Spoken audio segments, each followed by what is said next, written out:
अल्हम्दुलिल्लाहि रब्बिल आलमीन वस्सलातु वस्सलाम अला रसूलिहिल अमीन व अला आलिहि व अस्हाबिहि अजमईन इला यौमिद्दीन। मेहमानान गिरामी और बिरादरान मोहतरम, ये आलमी वबा के ताल्लुक़ से चंद बातें मुझे कहनी है आपके सामने। जैसा कि उन्वान से ज़ाहिर है कि ये इस वबा की हकीकत क्या है या इसके पीछे कोई साजिश कारफरमा है। मैं इस ताल्लुक़ से दो तीन बातें रखूँगा। चूँकि ये पैनल डिस्कशन है तो ज़ाहिर है कि इस बात के ज़्यादा इम्कान है कि जो मैं बात रखूँगा उससे मुख्तलिफ बात आएगी पैनल की तरफ से, क्योंकि हर आदमी का अपना एक सोचने का तरीक़ा, एक ज़ाविया होता है और उस एंगल से वो सोचता है और अपनी बात रखता है। तो इल्मी गुफ्तगू की खूबसूरती ही ये है कि उसमें इख्तलाफ हो। पहली बात तो ये है कि जहाँ तक इस पैंडमिक या आलमी वबा की बात है तो ज़ाहिर है कि आलमी वबा तो एक हकीकत है। इसको इस्लामी तालीमात के तनाजुर में भी इसकी एक हकीकत है। अल्लाह के रसूल सल्लल्लाहु अलैहि वसल्लम की बहुत वो मशहूर हदीस है और उसको कई तरीक़ों से मुहद्दिसीन ने रिवायत भी किया है। हज़रत अबू हुरैरा रज़ी अल्लाह ताला अन्हु से रिवायत किया है, हज़रत अब्दुर्रहमान इब्न औफ़ से रिवायत किया है। फिर उसके अलग अलग टुकड़े, उस मुकम्मल हदीस के अलग अलग टुकड़े बाज़ रावियों ने अलग अलग रिवायत किए हैं। तो इस तरह से वो कुल मिल करके कई हदीसें हो जाती हैं, जिसमें ये कहा गया है कि जब तुम ये सुनो कि कहीं पर वबा फैली है तो वहाँ पर मत जाओ, और अगर तुम वहाँ पर हो तो वहाँ से मत निकलो। ये उस ज़माने में ताउन की, प्लेग की वबा फैलती थी, तो इसलिए उसके तनाजुर में अल्लाह के रसूल सल्लल्लाहु अलैहि वसल्लम ने ये फरमाया था। और उसके बाद भी ये तारीख़ हमें बताती है कि तारीख़ में मुख्तलिफ़ अदवार में वबाएँ फूटी हैं और उनसे बेशुमार लोगों की हलाकतें हुई हैं। कभी प्लेग फैला, कभी कोई दूसरी वबा फैली। तो बहरहाल वबा तो एक हकीकत है और उसका एक आलमी वबा होना भी एक हकीकत है कि कोई वबा एक छोटे दायरे से लेकर के एक बड़े दायरे में फैल सकती है। उसी तरह से हमें ये पढ़ाया गया है, हमें जानते हैं कि वायरस भी एक हकीकत है। ये बताया जा रहा है कि वायरस के ज़रिए ये मरज़ फैल रहा है, तो वायरस भी एक हकीकत है, ये साइंसी हकीकत है।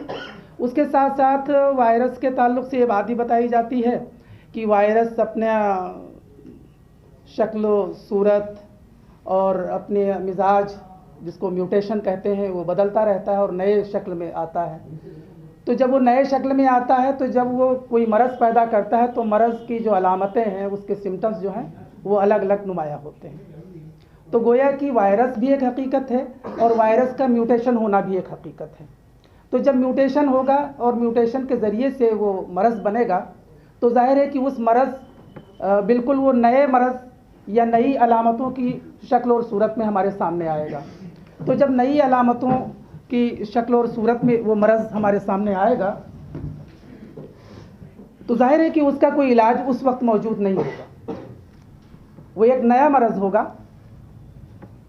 ये हमारे सामने एक सवाल है कि ये दावा किया जा रहा है कि एक वायरस है और वो नई अलामतों के साथ लोगों को मुतासिर कर रहा है और आलमी सतह पर उसके ज़रिए से हलाकतें हो रही हैं। अब दूसरा सवाल हमारे सामने ये होता है कि क्या इसके पीछे कोई साजिश है, इसकी कोई हकीकत है या नहीं है, ये महज अफवाहबाजी है। तो किसी बात का इनकार करने के लिए हमारे पास मजबूत ग्राउंड होना चाहिए। मसलन WHO एक इदारा है, वो आलमी सतह पर डाटाज को कलेक्ट करता है, आलमी सतह पर जो सेहत के ताल्लुक़ से तहकीकात का भी काम करता है, आलमी सतह पर वो ये काम भी करता है कि जो नई दवाएं हैं या जो सेहत के ताल्लुक़ से जो नए तकाज़े हैं उनको पूरा करने की कोशिश करें। उसके लिए वो गाइडलाइंस बनाता है। तो उनका एक पूरा एक इंटरनेशनल लेवल के ऊपर एक नेटवर्क है। अब आखिर हम कहते हैं कि हम एक आफाकी उम्मत हैं,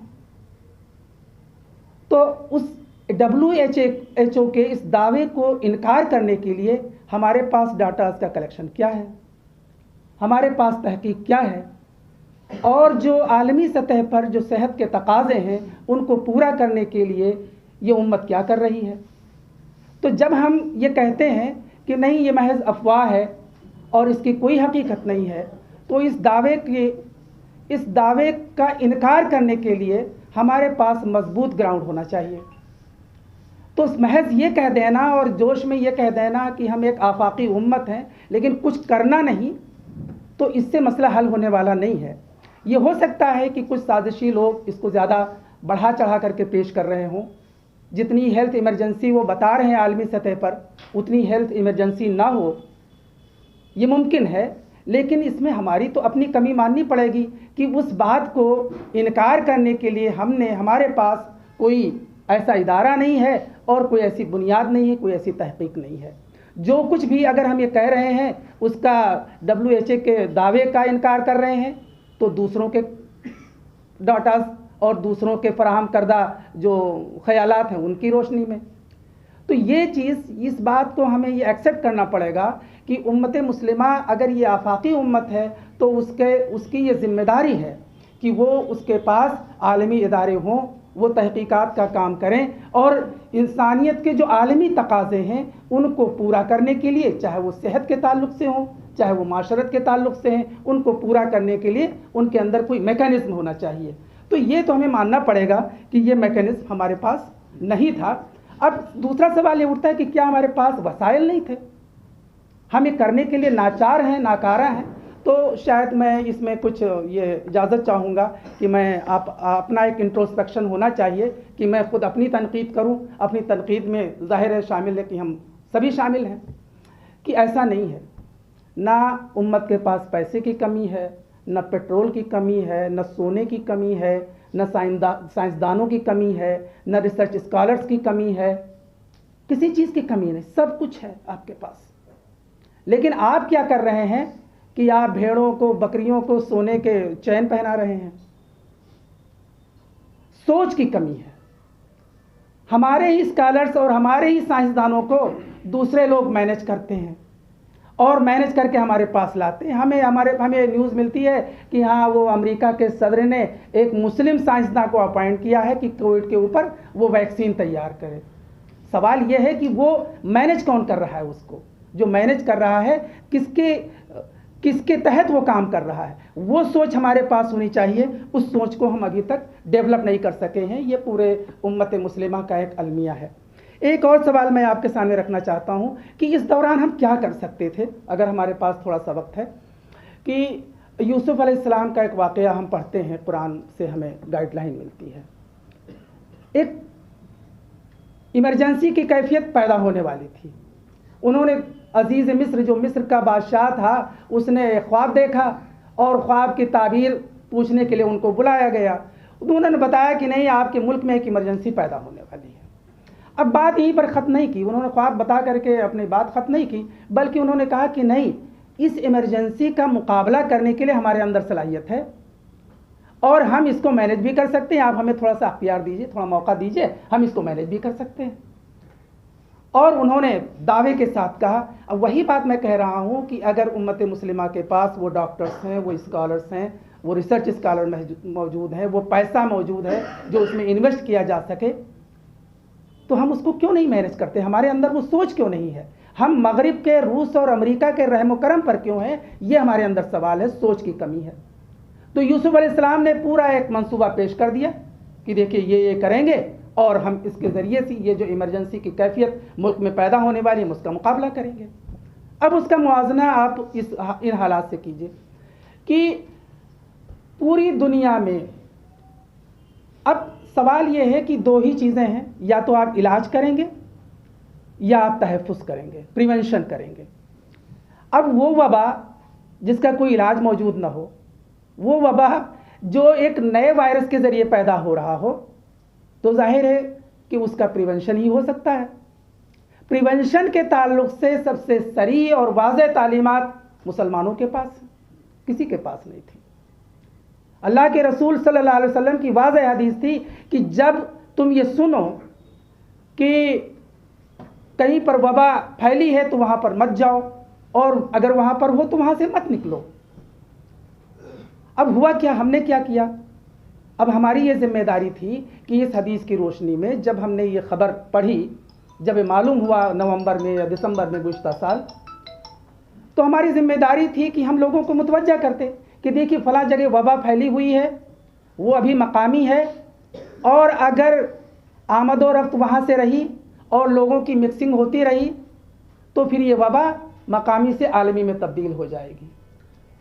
ना हमने इस बात को इल्मी हैसियत में रखा, ना हमने इस बात को मुतालबे की हैसियत में रखा, ना हमने इस बात को एक नैरेटिव की शक्ल में रखा। ये नहीं रखा मुसलमानों ने, जबकि यही काम था उस वक्त मुस्लिम क़यादत का, इस्लामी क़यादत का, कि आप उस वक्त प्यासी थी पूरी दुनिया, और उस वक्त आप उस प्यास को बुझाते, आप पेश करते कि नहीं, ये जो चाइना से डायरेक्टली या इनडायरेक्टली जो आमद व रफ्त जारी है ये बंद होनी चाहिए। आप हुकूमत हिंद से मुतालबा करते, दूसरी जगह की जो मुस्लिम क़यादतें थी वो मुतालबा करती कि ये बंद होना चाहिए, रुकना चाहिए, लेकिन ये नहीं किया। इस्लाम की दावत का एक बेहतरीन मौका अल्लाह सुब्हानहू व तआला ने दिया था, वो गंवा दिया गया। अब गंवाया कैसे गया उसका भी मैं आपके सामने एक नमूना रखना चाहता हूँ। मैंने अभी बात कही कि अल्लाह के रसूल की जो हदीस है कहीं पर तफसील के साथ बयान हुई है हदीस की किताबों में, और कहीं पर छोटे छोटे टुकड़े बयान हुए हैं। अब ज़ाहिर है कि सहाबा कराम ने एक ही बयान को, यानी मैं जो गुफ्तगू कर रहा हूँ इसके किसी एक हिस्से को किसी ने बयान कर दिया, किसी ने कुछ थोड़ा बड़े हिस्से को बयान कर दिया, और किसी ने उसके मुकम्मल हिस्से को बयान कर दिया। लेकिन अगर एक हिस्से को बयान किया है और उस सिलसिले की तमाम हदीसों को आप जमा नहीं करेंगे तो वो मफ़हूम मिल नहीं सकता। अब उसमें किसी ने बयान किया शुरुआत का हिस्सा, ला अदवा, यानी छूत कुछ नहीं होता, इन्फेक्शन कुछ नहीं होता। तो जब तक 2-3 महीनों तक तो हमारे उलमा उसी पर तकरीर करते रहे कि नहीं, ये छूत कुछ नहीं होता, ये इन्फेक्शन कुछ होता ही नहीं है। जिस मौके पर आपको दुनिया की हुकूमतों को ये मुतवज्जा करना था कि ये आमद व रफ्त, ये लोगों की मिक्सिंग ख़त्म होनी चाहिए, उस मौके पर आप दुनिया को ये दर्स देते रहे अपनी धुआंधार तकरीरों के ज़रिए कि छूत कोई होती ही नहीं है, ये इन्फेक्शन कुछ होता ही नहीं है, कुछ नहीं फैलता। अल्लाह के रसूल कह रहे हैं कि उस वहाँ से आमद व रफ्त बंद होनी चाहिए, और जो दुनिया की सबसे बड़ी मुसलमानों की जमात है वो अपनी तबलीगी जमात, वो आमद व रफ्त पर रोक ही नहीं लगाती है, उनके लोग जा रहे हैं। नबी करीम अलैहिस्सलाम की हदीस की खुल्ला खिलाफ वर्जी कर रहे हैं और कह रहे हैं कि हम इस्लाम की दावत दे रहे हैं। उनके ऊपर जो इल्ज़ामात आयद किए गए और उनको निशाना बना करके जो नफ़रत का माहौल पैदा किया गया वो एक अलग सवाल है।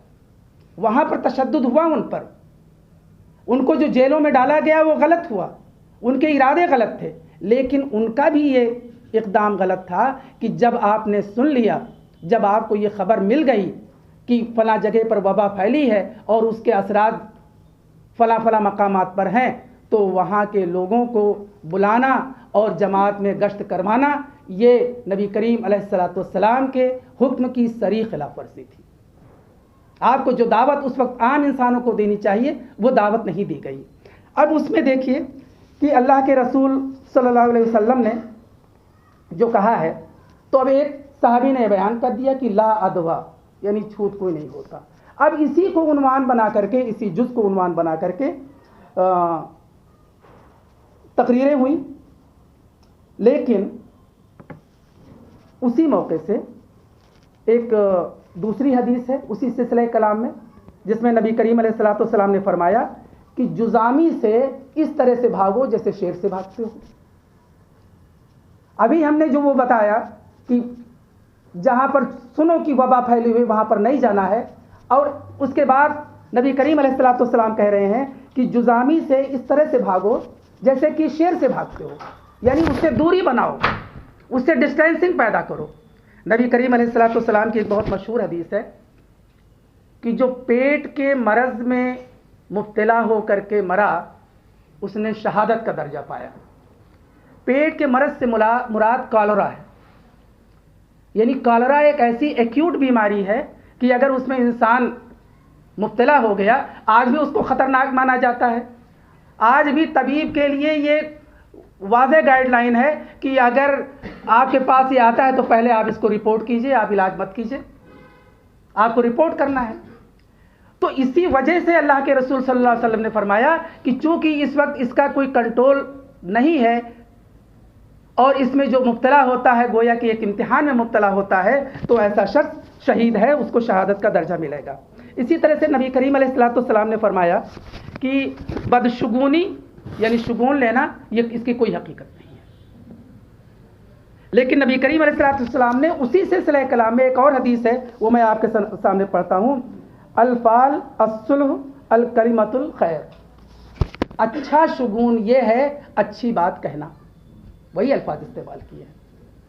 तो गोया कि इन अहादीस से इन इमरजेंसी के हालात में, जबकि पूरी दुनिया में एक बहस जारी थी, एक इल्मी बहस जारी थी, एक अमली उसकी भी हैसियत थी और उसी की बुनियादों पर गाइडलाइंस बनाए जाने थे, तो उस मौके से हमारे सामने ये लाजिम था कि हम इस्लाम की रोशनी में सही गाइडलाइन लोगों के सामने रखते। तो ये पूरा का पूरा मौका ज़ाया कर दिया गया लोगों ने, हमारे उलमा ने ज़ाया कर दिया। अब इसके साथ साथ आगे जो बात मैं कहना चाहता हूँ वो ये है कि ये वक्त बहुत ही अहम था और अगर उस वक्त को हम इनिशिएटिव लेते तो जाहिर है कि पूरी दुनिया के सामने हमारी बात सुनी जाती। लेकिन जब गाइडलाइंस मुरत्तब हो गई और जब लोगों ने अपने अपने इस कोरोना के हवाले से अपने अपने ज़ाब्ते और कानून बना दिए, तो जाहिर है कि जो उनका इल्म है, जो उनका अक़ीदा है, जो उनकी सोच है, उसी के मुताबिक बनाएंगे। उसमें आप शामिल नहीं हुए, उसके मैनेजमेंट में आप शामिल ही नहीं हुए। तो जब आप शामिल नहीं हुए तो क्यों ख्याल रखा जाएगा कि मस्जिदों में नमाज पढ़ने से रोका जाए या नहीं रोका जाए। अगर उस वक्त आप पहले इनिशिएटिव लेते, क़यादतें इनिशिएटिव से चलती हैं। अगर आप जो इनिशिएटिव लेता है, चाहे वो छोटा आदमी हो या बड़ा आदमी, क़यादत उसको हासिल होती है। तो उम्मत मुस्लिमा की जो क़यादत थी पूरी, यहाँ पर हमारी मुराद पूरी दुनिया की इस्लामी क़यादत से है, उसके सामने अल्लाह सुब्हानहू तआला ने एक इनिशिएटिव का मौका दिया था। और जब आपने इनिशिएटिव नहीं लिया तो दूसरों के ज़ाब्ते और दूसरों के कानून आपको अंगेज़ करना पड़ेगा, और ये हमारे सामने आया। तो इस हवाले से मैं ये बात आपके सामने रखना चाहता था। अब दूसरी चीज़ ये है कि जब उसका एक जो इस्लामी कंसेप्ट है सेहत और मरज़ के ताल्लुक़ से, उसका एक पहलू और है कि मसलन जो ला अदवा कहा गया कि छूत कोई नहीं है, उसमें नबी करीम अलैहिस्सलाम कहना क्या चाहते थे, उस पर गौर नहीं किया गया। हमारे उलमा को चाहिए था कि उस पर गौर करते। हम ये जानते हैं जब ईमान और अक़ीदे के हवाले से बात करते हैं कि दुनिया में, इस कायनात में जो कुछ हो रहा है, सेहत और मरज़ के क्वेश्चन को हटा दीजिए, उसका मुसब्बब आला कौन है? अल्लाह सुब्हानहू तआला की ज़ात है। इस वायरस का जो खालिक है, जो इंसान का खालिक है, वो जब हुक्म देता है तब वायरस हमला करता है। अल्लाह की मर्जी के बगैर ये वायरस भी नुकसान नहीं पहुंचा सकता। अल्लाह की मर्जी के बगैर कोई भी फिरौनी कुव्वत आपको नुकसान नहीं पहुंचा सकती। अल्लाह के मर्जी के बगैर प्लेग नुकसान नहीं पहुंचा सकता। अल्लाह की मर्जी के बगैर कलरा नुकसान नहीं पहुंचा सकता। अब हुआ क्या? हुआ ये कि जितने भी दूसरी मजहबी क़यादतें थीं, उन्होंने इस मौके से अपने मजहब का दामन नहीं छोड़ा। उन्होंने, किसी ने थालियां बजवाईं, किसी ने दिए जलवाए, किसी ने चर्च में घंटियां बजवाईं। लेकिन इस मौके से हमें आगे बढ़ कर के ये बताना था कि अगर अल्लाह चाहेगा तो ये वबा और ये इम्तिहान की घड़ी टल जाएगी। ये एक मौका था कि हम अल्लाह की वहदानियत को लोगों के सामने पेश करते कि हर चीज़ का मुसब्बब आला अल्लाह की ज़ात है। अल्लाह चाहेगा तो सब दूर हो जाएगा। लेकिन ये जो इस तरफ जो मुतवज्जे करने की बात थी, इसमें भी किसी न किसी लेवल के ऊपर कमी रह गई कि हम अल्लाह से दुआ करते, अल्लाह से रुजू करते, लोगों को मुतवज्जा करते कि ये कुछ भी हो, इस वायरस की हैसियत कुछ भी हो, बैक्टीरिया की हैसियत कुछ भी हो, मरज़ की हैसियत कुछ भी हो, लेकिन सब कुछ अल्लाह की मर्ज़ी और अल्लाह की मशीयत पर मौकूफ़ है। अल्लाह की तरफ रुजू करो। कोई भी इंसान हो, चाहे वो मुस्लिम हो या गैर मुस्लिम हो, उसको इस मौके से मुतवज्जे किया जाना था, लेकिन ये बात वहाँ पर बहुत ही या तो आई तो बहुत ही कम आई या कहीं कहीं पर बिल्कुल नहीं आई, जिसकी तरफ आने की ज़रूरत थी। इसके साथ साथ कुछ बातें मैं और इस हवाले से रखना चाहता हूँ कि कोरोना या जितनी भी चीज़ें हैं उनमें, जैसा कि मैंने आपके सामने बात रखी कि वो प्रिवेंशन ज़्यादा उसकी अहमियत रखता है। तो पहले मरहला तो ये होगा कि अल्लाह की तरफ रुजू करना, अल्लाह से दुआ मांगना, अल्लाह को राज़ी करना। दूसरा मरहला प्रिवेंशन, तहफ़्फ़ुज़ी तदाबीर की सबसे बड़ी और बेहतरीन और वाज़ेह गाइडलाइंस इस्लाम के पास हैं। अभी आपको वो तमाम चीज़ें रिलेट करके लोगों के सामने पेश करना था कि जितना तहफ़्फ़ुज़ यानी मरज़ से तहफ़्फ़ुज़ में जो सबसे अहम चीज़ है वो सफाई है, और सफाई और पाकी और तिहारत के ताल्लुक़ से सबसे वाज़ेह जो तालीमात है, वाज़ेह गाइडलाइंस हैं, वो इस्लाम की हैं। जो शख्स वज़ू 5 बार करता हो, जो शख्स नाक को 5 बार साफ़ करता हो दिन में, हर काम करने से पहले उसको हाथ धोने की तलकीन की गई हो, उसके सामने ये छोटे छोटे मास्क या हाथ का एक सैनिटाइज यूज़ करने उसकी कोई हैसियत ही नहीं है। उससे बड़ा और बहुत ही आगे बढ़ करके हमारी गाइडलाइंस थी, लेकिन हमारे सामने जिम्मेदारी थी कि उनको जिस लहजे में बात हो रही थी, साइंस के लहजे में, रिसर्च के लहजे में, तहक़ीक़ के लहजे में, उस लहजे में उसको पेश करते, तो वहाँ पर किसी न किसी मरहले पर कमी रह गई है। एक बात और जो मैं ये कह रहा था कि तमाम असबाब का मुसब्बब आला अल्लाह की ज़ात है। तो हमने ये देखा, बहुत से लोगों ने ख़बरें सुनी और तकलीफ़ भी हुई कि लोग अपने अजीज़ व अकारिब जो मुब्तला हो गए कोरोना में, तो उनसे पूरी तरह से बायकाट, ला ताल्लुक़ी, और यहाँ तक कि ला ताल्लुक़ी कि क़ुर्बत की और अजीज़दारी की तमाम हुर्मतें पामाल हो गई। तो ये नहीं होना चाहिए। उसकी जो एहतियात हैं, एहतियाती तदाबीर के साथ साथ जो हुकूक हैं, इंसानी हुकूक, बुनियादी इंसानी हुकूक जो हमारे ऊपर आयद होते हैं, अजीज़ों के ताल्लुक़ से, क़राबतदारों के ताल्लुक़ से, मरीज़ के ताल्लुक़ से, मरीज़ की मदद के ताल्लुक़ से, वो करना चाहिए। इसमें अल्हम्दुलिल्लाह ये अच्छा रहा, मुसलमानों की तरफ से एक अच्छा पहलू रहा है कि जब ये लोग परेशान हुए और लोग बाहर निकले, मज़दूर लोग, तो उनको ग़िज़ा फ़राहम करने में, उनको फैसिलिटेट करने में एक अच्छा काम किया। जब ये लॉकडाउन हुआ तो लोगों ने अपने पड़ोसियों को जानने की कोशिश की कि जो लोग डेली वेजेस के लोग हैं, जो रोज़ाना जो कमाते खाते हैं, जिनके पास पैसे की कमी है, तो उनको अनाज और ग़िज़ाई अशिया फ़राहम की जाए। ये एक अच्छा पहलू मुसलमानों का रहा है। इसको मज़ीद बढ़ाने की और एक इस्लामी जज्बे से, सोशल एक्टिविटीज़ के जज्बे से नहीं, बल्कि इबादत के जज्बे से कि हम किसी गरीब की मदद कर रहे हैं इस मौके से, तो उसमें हम गोया कि अल्लाह की इबादत कर रहे हैं, अल्लाह को राज़ी कर रहे हैं। इस जज्बे से इस काम को करने की और बढ़ाने की ज़रूरत है। जहाँ तक ये बातें आ रही हैं, हमारे दूसरे जो अहबाब हैं शायद इस पर मज़ीद रोशनी डालें कि ये कितना प्रोलॉन्ग हो सकता है। ये जो हंगामी हालात हैं, इमरजेंसी के हालात हैं, ये 1 साल तकरीबन होने वाले हैं, 1 साल और रहेगा या 1 साल 2 साल और रहेगा। तो जितना ये प्रोलॉन्ग होगा, ये इस इमरजेंसी के हालात के जो तकाज़े हैं, उसके ऊपर जो मैंने कहा पहले फ़ेज़ में जो हमारी ज़िम्मेदारियाँ थीं, उसको अदा करने में मुसलमानों की उनकी अपनी तालीमात की रोशनी में नाकामी हुई है, कोताही हुई है। लेकिन अब जो ये दौर चल रहा है, अब जो ये टाइम पीरियड चल रहा है, इसमें हमारी क्या ज़िम्मेदारी है, उनकी निशानदही करने की ज़रूरत है और उन पर उसके लिए प्रोग्राम बनाने की ज़रूरत है ताकि उसमें कोई कोताही न होने पाए। अब एक और चीज़ है, साजिशों के हवाले से मैं सिर्फ एक बात रखूँगा कि ये ज़ाहिर है इमरजेंसी के हालात हैं और एक लॉकडाउन की कैफियत है। जो गरीब है वो ज़्यादा परेशान है, उसके पास खाने के लिए नहीं है, अपने बच्चों की निगहदाश्त के लिए उसके पास रकम नहीं। ये एक कैफियत है तो है बहरहाल, और ये आगे कैफियत बढ़ भी सकती है। लेकिन इस दौरान अगर इसको हम बेहतरीन इसकी प्लानिंग और मंसूबाबंदी करें तो ये कोई बहुत बड़ी चीज़ नहीं है। इसको हम आगे अच्छे अंदाज में, ये तमाम चीज़ें अच्छे अंदाज में ये की जा सकती हैं और इसमें हमारे अंदर एक इनिशिएटिव होना चाहिए, कलेक्टिव इनिशिएटिव होना चाहिए और ये सोच होनी चाहिए कि इन हालात में हमारी क्या जिम्मेदारी है।